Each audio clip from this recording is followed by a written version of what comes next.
Hi hello నమస్తే welcome to పురా local. Revanth Reddy ముఖ్యమంత్రి అయినప్పటి నుంచి ఆయన తీసుకుంటున్న ప్రతి ఒక్క స్టెప్ అందరిలో ఒక ఉత్కంఠ రేపుతుంది.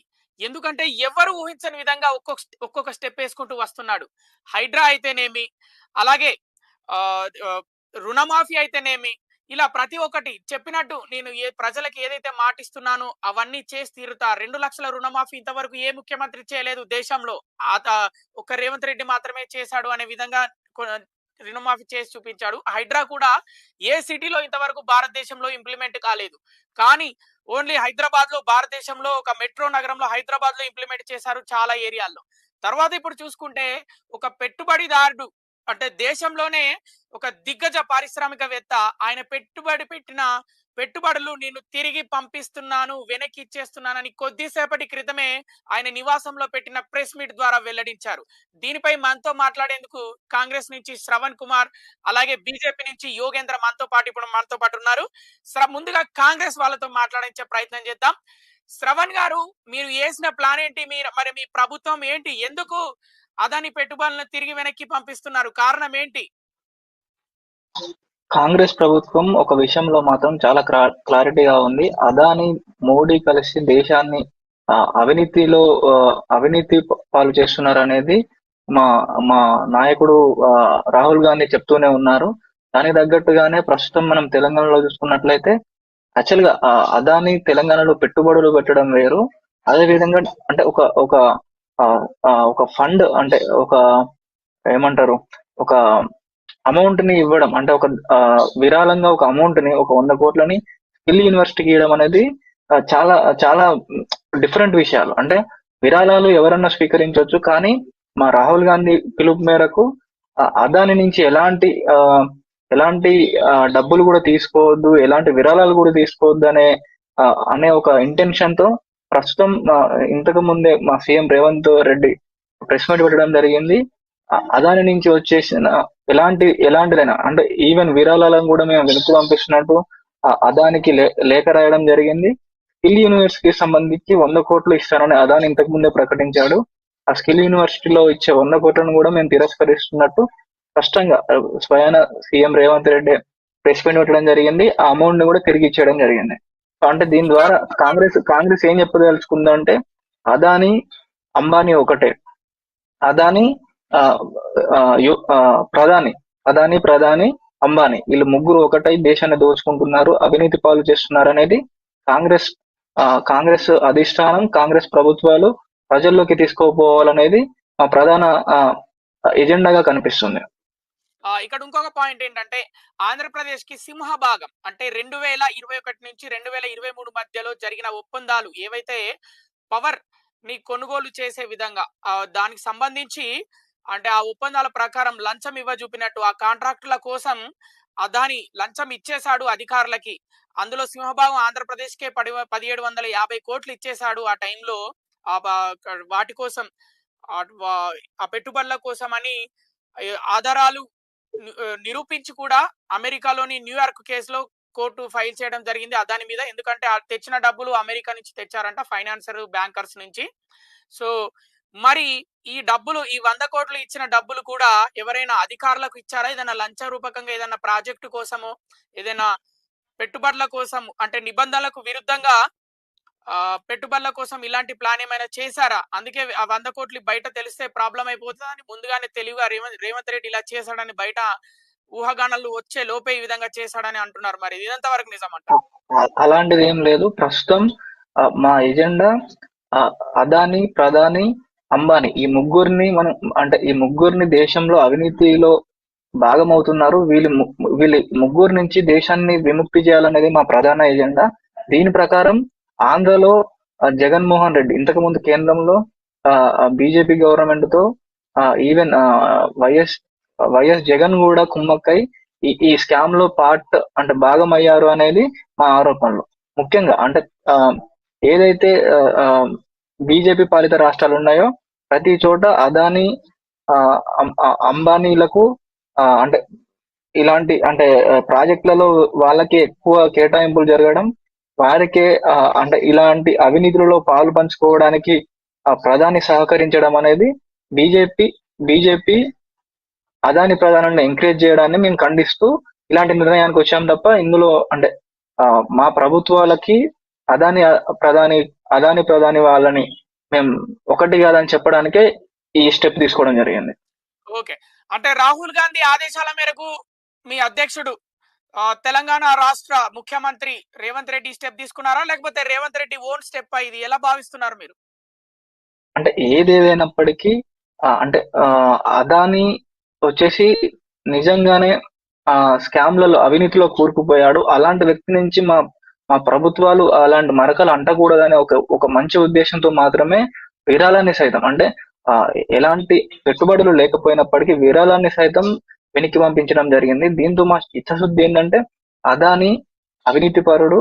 అదానితో మాకు ఎలాంటి లావాదేవీలు లేవు మా కాంగ్రెస్ కు, మా ప్రభుత్వానికి అనేది చెప్పడానికే ఈ నిర్ణయం తీసుకోవడం జరిగింది. అంటే మీరు కన్ఫర్మ్ చేసేసిరా? అంటే అవినీతి పరుడు అదాని అని మీరు కన్ఫర్మ్ చేసేసుకున్నారా మీ కాంగ్రెస్ వాళ్ళు? మా అంటే మా లోక్సభ మెంబరు ఆల్రెడీ మా మా ప్రధాని అభ్యర్థి రాహుల్ గాంధీ ఎప్పటి నుంచో చెప్తూనే ఉన్నారు. రాహుల్ గాంధీ చెప్పేది ఒకటే, అదాని, ప్రధాని, అంబానీ ఈ ముగ్గురు కలిసి దేశాన్ని దోచుకుంటున్నారు అని ఎప్పటి నుంచో చెప్తున్నారు. సో దీంట్లో మా స్టాండ్ స్పష్టం. అదాని, ప్రధాని, అంబానీ ఈ ముగ్గురు ఒకటి అనేది, ఈ ముగ్గురు కలిసి అవినీతి చేస్తున్నారు, దేశాన్ని దోచుకుంటున్నారు అనేది మా ఎజెండా. మేము ఆల్రెడీ చెప్తున్నాం. మా రాహుల్ గాంధీ కూడా ప్రెస్ మీట్ లో అదే చెప్తున్నాడు. మా ఎజెండా సుస్పష్టం. ఓకే. రైట్. ఇప్పుడు మనతో ప్రస్తుతం మనం చెప్పుకున్నట్టు విధంగానే యోగేంద్ర ఉన్నాడు బీజేపీ పార్టీ నుంచి. చెప్పండి యోగేంద్ర, మరి మీరు కుంభకోణాల్లో అవినీతి లావాదేవీల్లో బీజేపీ పార్టీ కూడా భాగమైందని తెలపడానికే కాంగ్రెస్ పార్టీ అంటే ముఖ్యంగా తెలంగాణ రాష్ట్ర ముఖ్యమంత్రి రేవంత్ రెడ్డి ఈ స్టెప్ తీసుకున్నాడని మీరు అనుకుంటున్నారా? మరి ఏంటి దీని వెనకాల మర్మం ఏంటి? రేవంత్ రెడ్డి 100 కోట్ల రూపాయల విరాళాన్ని వెనక్కి పంపడం అనేది చిత్తశుద్ధి అని మేము భావించట్లేదండి. ఎందుకు? ఎందుకు అనంటే ఈ 100 కోట్లు వెనక్కి పంపించేసి అదానికి మాకు ఎటువంటి సంబంధం లేదు, ఆయనతో మాకు బేరసారాలు కానీ వ్యాపార లావాదేవీలు కానీ లేవు, మేము ఫ్రీ హ్యాండ్స్ క్లీన్ హ్యాండ్స్ తో ఉన్నాము అని జనాల్ని మభ్యపెట్టే ప్రయత్నం తప్పితే దీంట్లో చిత్తశుద్ధి ఏమాత్రం లేదు. అంటే అది మీరు విరాళం అనుకుంటున్నారా, లంచం అనుకుంటున్నారా? అంటే ఇక్కడ 2 రకాలండి. ఎప్పుడైనా పారిశ్రామికవేత్తలు రాష్ట్రంలో రాష్ట్ర ప్రభుత్వం ద్వారా పెట్టుబడులు పెట్టి ఉద్యోగ అవకాశాలు కానీ ఇంకేదైనా అవకాశాలు కల్పించడానికి పెట్టుబడి పెట్టడం ఒకటైతే, ఆ పార్టీలకి ఫండ్ రూపంలో అంటే ఎలక్టోరల్ బాండ్స్ రూపంలో కావచ్చు, లేదంటే క్యాష్ రూపంలో పార్టీకి ఫండ్ పంపించడం కావచ్చు, ఇట్లా పంపడం ఒక భాగం ఉంటుంది. ఇప్పుడు ఈ 100 కోట్ల విరాళం అనేది ఈ కాంగ్రెస్ పార్టీకి అదాని పార్టీ ఫండ్ గా ఎలక్టోరల్ బాండ్స్ రూపంలో ఇచ్చాడా, క్యాష్ రూపంలో ఇచ్చాడా అనేది తెలియాలి. పైగా పెట్టుబడులు పెట్టి ఇక్కడ ఉన్న యువతకి గాని మహిళలకి గాని కొత్త ఉపాధి అవకాశాలు కల్పించడానికి 100 కోట్లు ఇచ్చాడా అనేది కూడా కొంచెం చర్చ జరగాల్సిన అవసరం ఉంది. ఈ 100 కోట్లు వెనక్కి పంపించడం అనేది అదానికి మాకు ఎటువంటి సంబంధం లేదు అని చెప్పి జనాల్ని మోసం చేయటానికి, మాయ చేయటానికి, వాళ్ళ కళ్ళ ముందు మా చేతులు చాలా క్లీన్ గా ఉన్నాయని ప్రూవ్ చేసుకోవడానికి తప్పితే చిత్తశుద్ధి లేదనేది మేము చాలా బలంగా నమ్ముతున్నాం. దేశంలో ఏ పారిశ్రామికవేత్తపై ఇప్పటి వరకు ఇన్ని అభియోగాలు రాలేదు, ఓన్లీ అదాని పైనే ఎప్పుడు వస్తున్నాయి? ఎందుకు? కారణం ఏంటి? అంటే అదానికి కేంద్ర ప్రభుత్వం నుంచి సపోర్ట్ ఉందా? ఎందుకంటే మనం బయట చూస్తున్నాం చాలా రాష్ట్రాలతోటి దాదాపు ఇప్పుడు 2200 కోట్లు 5 రాష్ట్రాలకు 2200 కోట్లు ఇచ్చారు కాంట్రాక్టు ఒప్పందాల కోసం అక్కడి అధికారులకు, గవర్నమెంట్ అధికారులకు. దాంట్లో సింహభాగమే 1750 కోట్లు ఆంధ్రప్రదేశ్ కి చెల్లించారు 2021 2023 మధ్యలో. మరి ఏంటి ప్రభుత్వానికి తెలిసినా కూడా నిమ్మకు నీరెత్తనట్టుంటుందా కేంద్ర ప్రభుత్వం? దీని వెనకాల ఎవరున్నారు? బీజేపీ వాళ్ళు సపోర్ట్ చేస్తున్నారా అదానికి? తప్పకుండా కేంద్ర ప్రభుత్వము వాటి పరిధిలో ఉన్న ఈ ఏజెన్సీ సంస్థలు కూడా వాటి పని అవి చేసుకుంటూ పోతాయి, దర్యాప్తు చేస్తాయి. ఆ దర్యాప్తులో తేలిన నిజానిజాలను బట్టి తప్పకుండా శిక్ష చేస్తారు. ఇప్పుడు మీరే అన్నారు 2100 కోట్లు, దాంట్లో సింహభాగం 1750 కోట్లు ఆంధ్రప్రదేశ్ రాష్ట్రంలో ఈ జగన్మోహన్ రెడ్డి ప్రభుత్వానికి ఇచ్చారని అంటున్నారు. ఇంకా మిగతా 5 రాష్ట్రాలని అంటున్నారు. ఈ 5 రాష్ట్రాల వేట్లో కూడా బీజేపీ పరిపాలన లేదు. ఒకవేళ బీజేపీ పరిపాలన ఉంది, ఆ బీజేపీ పరిపాలన ఉన్న రాష్ట్రంలో రాష్ట్ర ప్రభుత్వం గాని ప్రభుత్వ అధికారులు గాని ఇలాంటి అవినీతి సొమ్ము తిన్నారు అని అంటే మేము ఖచ్చితంగా మా క్లీన్ చిట్ ని ప్రూవ్ చేసుకోవడానికి, మా నిజాయితీని ప్రూవ్ చేసుకోవడానికి మాకు ఒక అవకాశం ఉండేది. ఎక్కడా కూడా బీజేపీ పరిపాలిత రాష్ట్రాల్లో ఇలాంటి అవినీతి జరగలేదు. ఇకపోతే అంబానీ, అదానీ లాంటి పారిశ్రామికవేత్తలు కేవలం మోడీకి ఏమి మిత్రులు కాదు, బాల్య స్నేహితులు కాదు. కేంద్ర ప్రభుత్వంలో అధికారంలో బీజేపీ ఉన్నా సరే, కాంగ్రెస్ ఉన్నా సరే ఇలాంటి బడా పారిశ్రామికవేత్తలు ఉద్యోగ ఉపాధి అవకాశాలు కల్పించడం కోసము, ఇన్ఫ్రాస్ట్రక్చర్ డెవలప్ చేయడం కోసము పెట్టుబడులు పెడితే ప్రతి ప్రభుత్వం ఆ పెట్టుబడుల్ని ఆహ్వానిస్తుంది. కేవలం మోడీ మాత్రమే వాళ్ళకి స్నేహితులు, మోడీ చెప్పినట్టుగానే వాళ్ళు వింటున్నారంటే తప్పు. ఉదాహరణకి ఇప్పుడు కాంగ్రెసే సెంట్రల్ లో గవర్నమెంట్ ఫామ్ చేసింది అనుకోండి, అప్పుడు అంబానీ అదానీలు దేశం నుండి వెలేస్తారా? వాళ్ళ పెట్టుబడులను స్వీకరించకుండా ఇప్పుడు రేవంత్ రెడ్డి తెలంగాణలో ఇచ్చిన 100 కోట్లను రిజెక్ట్ చేసినట్టుగా వాళ్ళు ఇచ్చే లక్షల కోట్ల పెట్టుబడులు రిజెక్ట్ చేసి యువతకి కానీ ఉపాధి అవకాశాలు కానీ లేకుండా చేస్తారా? లేదు కదా. వాళ్ళకి, నరేంద్ర మోడీ గారికి, మా బీజేపీ ప్రభుత్వానికి లోపాయికారి ఒప్పందాలు ఏమీ లేవు. వారు పారిశ్రామికవేత్తలు, మేము రూలింగ్ గవర్నమెంట్ లో ఉన్నాం కాబట్టి వాళ్ళు ఇచ్చే ఆ పెట్టుబడులు ఏ విధంగా ప్రజలకు ఉపయోగపడతాయి, దేశానికి ఉపయోగపడతాయి, అభివృద్ధికి ఉపయోగపడతాయి అనే కోణంలోనే మేము ఆలోచిస్తాము, వాళ్ళతో ఒప్పందాలు కుదుర్చుకుంటాము తప్ప ఇటువంటి అవినీతి చేయడానికి బీజేపీ ప్రభుత్వం సిద్ధంగా లేదు. అసలు మా సిద్ధాంతం కూడా అది కాదు.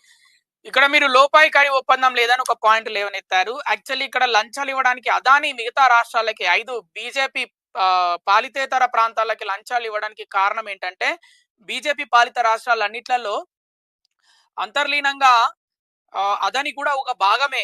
అక్కడ ఆయనకు లంచాలు ఇవ్వని అవసరం లేదు. ఆయన ప్రభుత్వంలో ఒక భాగమే, సగం ఆయన ద్వారానే నడుస్తుంటాయి అన్ని పెట్టుబడులు, ఉద్యోగాలు ఏవైనా అని, కాంట్రాక్టులు. కానీ బీజేపీ పాలితేతర ప్రాంతాల్లో వాళ్ళు ఖచ్చితంగా తలొగ్గరు కాబట్టి అక్కడ లంచాలతో కొనాల్సిన పరిస్థితి ఉంది కాబట్టి అక్కడ లంచాలు ఇచ్చి కొనుక్కున్నారు. దేశం మొత్తం అదాని చేతుల్లోకి వెళ్ళాలి కాబట్టే బీజేపీ రకంగా వెనుకుండి నడిపిస్తుంది అని అంటున్నారు మరి కాంగ్రెస్ వాళ్ళు. ఇది కేవలం కాంగ్రెస్ చేస్తున్న ఆరోపణ, బురద జల్లటం మాత్రమే. ఇప్పుడు మొన్న ఎలక్షన్ లో 2024 పార్లమెంట్ ఎలక్షన్ కి వెళ్ళినప్పుడు రాహుల్ గాంధీ కూడా, కాంగ్రెస్ అగ్రనేత రాహుల్ గాంధీ ప్రధానమంత్రి అభ్యర్థి అయ్యుండి కూడా రాజ్యాంగాన్ని తీసేస్తున్నారు, మార్చేస్తున్నారు, రిజర్వేషన్లు తొలగిస్తున్నారు అని ఒక పుకారు లేవనెత్తి ప్రజలందరినీ కూడా భయభ్రాంతులకి లోను చేసి వాళ్ళు ఈ పార్లమెంట్ ఎలక్షన్ లో వెళ్ళి ఓట్లు తెచ్చుకొని పార్లమెంటు స్థానాలు గెలుచుకున్నారు తప్పితే నిజంగా వాళ్ళ చిత్తశుద్ధితో గాని, వాళ్ళు వాళ్ళ మేనిఫెస్టోలో ప్రకటించిన పథకాలతో గాని, విధానాలతో గాని ఎక్కడ కూడా ప్రజల మనసులు గెలుచుకోలేకపోయారు, ఓట్లు గెలుచుకోలేకపోయారు. ఇది కేవలం బీజేపీ మీద బురద జల్లటము, వాళ్ళని తక్కువ చేసి చూపించి ప్రజల్ని భయభ్రాంతులకు లోన్ చేసి రాజ్యాంగం తీసేయడం అసలు సాధ్యమా అండి? సాధ్యం కాదు. రిజర్వేషన్లు తీసేయడం సాధ్యమా? సాధ్యం కాదు. మన దేశంలో ఎన్ని వ్యవస్థలు ఉన్నాయి, జ్యుడిషియరీ ఉంది, సుప్రీంకోర్టు రాజ్యాంగాన్ని మారుస్తుంటేనో లేదంటే రిజర్వేషన్లు తీస్తుంటేనో సుప్రీంకోర్టు చూస్తూ ఊరుకోదు కదా, ఇంటర్ప్రిట్ అవుతుంది కదా, మధ్యలో ఇంటర్ప్రిట్ అయ్యి ఇటువంటి చట్టాలు కానీ ఏవైనా ఉంటే వాటిని తీసేయడమే సుప్రీంకోర్టు బాధ్యత. అసలు ఎలా సాధ్యమవుతుంది?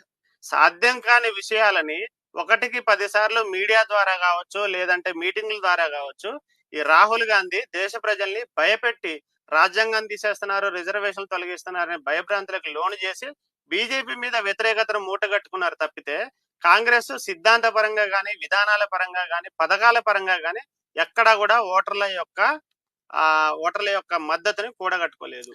Right, back to Congress leader Shravan మీకు క్వశ్చన్ ఇక్కడ ఏంటంటే, ఇక్కడ విపక్షాలు చేస్తున్న ఆరోపణలు ఏంటంటే కాంగ్రెస్ పార్టీ చిత్తుగా ఓడిపోయింది. ఎక్కడ? మహారాష్ట్రలో దాదాపు 20 సీట్లు కూడా గెలుచుకోలేని పరిస్థితి ఒక కూటమి ఏర్పరిచి మహారాష్ట్రలో. సో ఇలాంటి టైంలో నేషనల్ వైడ్ గా టాపిక్ డైవర్ట్ చేయాలి, డైవర్షన్ పాలిటిక్స్ చేయాలి. అంటే డైవర్షన్ పాలిటిక్స్ లో దిట్ట కాంగ్రెస్ పార్టీ అని విపక్షాలు ఆరోపిస్తున్నాయి. అందుకే అదాని అంటే ఇప్పుడు నేషనల్ ఇంటర్నేషనల్ వైడ్ గా ఒక హాట్ టాపిక్ గా మారాడు. ఇలాంటి టాపిక్ ఒకటి లేవనెత్తి ఆయన విరాళాలు 100 కోట్లు ఏవైతే ఇచ్చాడో అవి రిటర్న్ పంపితే ఆయన దోషిగా వీళ్ళు నిర్ధారించుకున్నారు కాంగ్రెస్ వాళ్ళు. దేశం మొత్తం డైవర్షన్ పాలిటిక్స్ క్రియేట్ చేయొచ్చు అనే పాయింట్ మీద ఇలా చేశాడు రేవంత్ రెడ్డి అని విపక్షాలు ఆరోపిస్తున్నాయి. ఏమంటారు ఒక కాంగ్రెస్ నేతగా మీరు?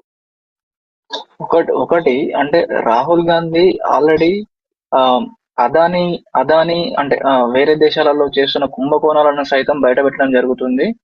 సో దానిలో భాగంగానే తెలంగాణ ప్రభుత్వం అనేది క్లీన్ చిట్ గా ఉండాలి, అదానితో ఎలాంటి సంబంధాలు ఉండొద్దు అనే ఒక మంచి ఉద్దేశంతో మాత్రమే అదాని ఇచ్చిన అంటే ఆ విరాళాన్ని సైతం తెలంగాణ ప్రభుత్వం తిరిగి పంపడం జరిగింది.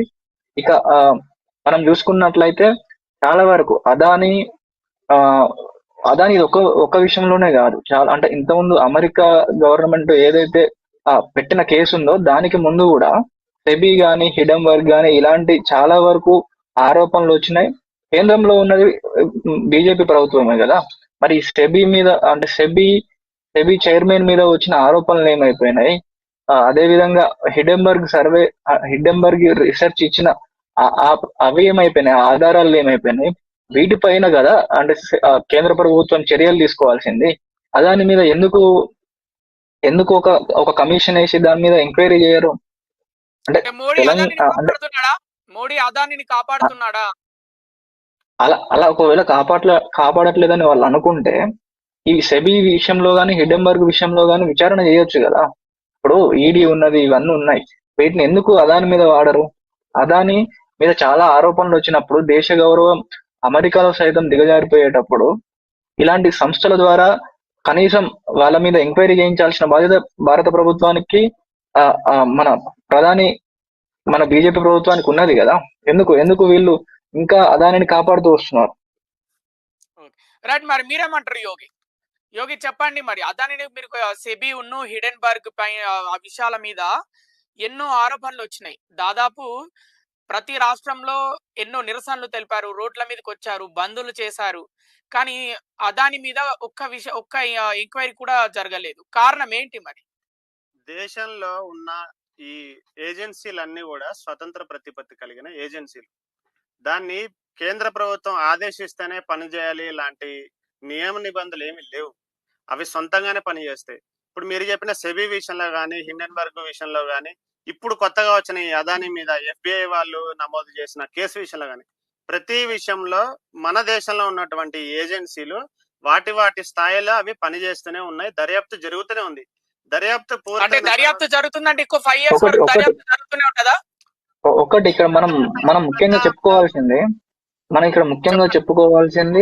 అమెరికా కోర్టు సైతం అదాని మీద ఎంక్వైరీకి ఆదేశించి అదానిని వేరే దేశాలు విచారణకు ఆదేశిస్తున్నప్పుడు భారత ప్రభుత్వం ఏం చేస్తుంది? దీని గురించి మనం ముఖ్యంగా మాట్లాడుకోవాలి.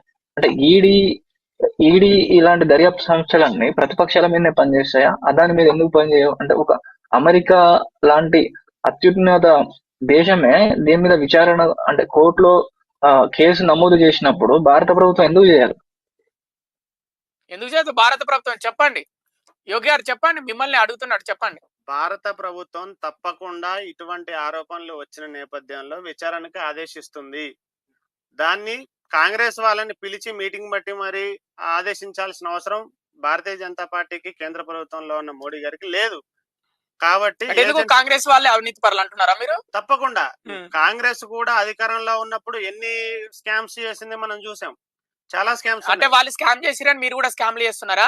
అలా ఏం లేదు. మరి కాకపోతే వాళ్ళ మీద కేసులు ఉన్నాయి, వాళ్ళు పెరల మీద తిరుగుతున్న సందర్భాలు ఉన్నాయి, వాళ్ళు బెయిల్ పెట్టుకుని తిరుగుతున్న సందర్భాలు ఉన్నాయి. కాబట్టి వాటిని కప్పిపుచ్చుకునే ప్రయత్నంలో భాగంగా మా కేంద్ర ప్రభుత్వం మీద బురద జల్లడమే తప్పితే, నిజంగా వాళ్ళు నిజాయితీ పరులు అయితే వాళ్ళు ఇప్పటి వరకు వాళ్ళకున్న పత్రిక విషయంలో కానివ్వండి, లేదంటే ఇప్పుడు రాహుల్ గాంధీ కూడా బెయిల్ మీద తిరగడం కానివ్వండి, ఇవన్నీ ఎందుకు తిరుగుతున్నాయి?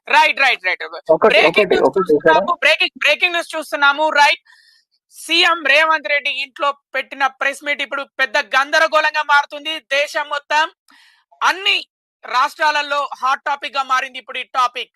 అదాని ఇచ్చిన 100 కోట్ల రూపాయలు విరాళాలు ఏదైతే స్కిల్ యూనివర్సిటీకి ఇచ్చాడో వాటిని వెనక్కి తిరిగి పంపారు తెలంగాణ రాష్ట్ర ప్రభుత్వం. ముఖ్యంగా సాక్షాత్తు అధికారులు ఈ ప్రెస్ మీట్ పెట్టకుండా, ఎలాంటి నోట్ ఇవ్వకుండా సాక్షాత్తు ముఖ్యమంత్రి ప్రెస్ మీట్ పెట్టి తన నివాసంలో ఈ విధంగా చెప్పడం వల్ల, వెనక్కి తిరిగి పంపించేస్తున్నాం 100 కోట్లు అదానివని చెప్పడం వల్ల దేశం మొత్తం అన్ని రాష్ట్రాల్లో పారిశ్రామికవేత్తలు ఏంటి ఇలా జరిగింది అని ఆలోచిస్తున్నారు. కాబట్టి ఇది ఇప్పుడు ఒక పెద్ద సంచలనంగా మారబోతుంది. దీని వెనకాల ఇప్పుడు మరి బీజేపీ పార్టీకి ఏదైనా దెబ్బ పడనుందా? కాంగ్రెస్ పార్టీకి మళ్ళీ ఇది పాజిటివ్ గా మారనుంది. ఎందుకంటే ఎలక్షన్స్ 20వ తారీఖు ముగిసాయి, 23వ తారీఖు రిజల్ట్స్ వచ్చాయి, ఇవాళ 25వ తారీఖు. మరి మంచి టాపిక్ తీసుకొచ్చాడు రేవంత్ రెడ్డి పైకి. మరి ఏం జరగబోతున్నాయి? రాజకీయ సమీకరణాలు రానున్న 3-4 రోజుల్లో ఎలా మారబోతున్నాయి? అప్పటి వరకు చూస్తూనే ఉండండి పూరా local, your choice for local voice.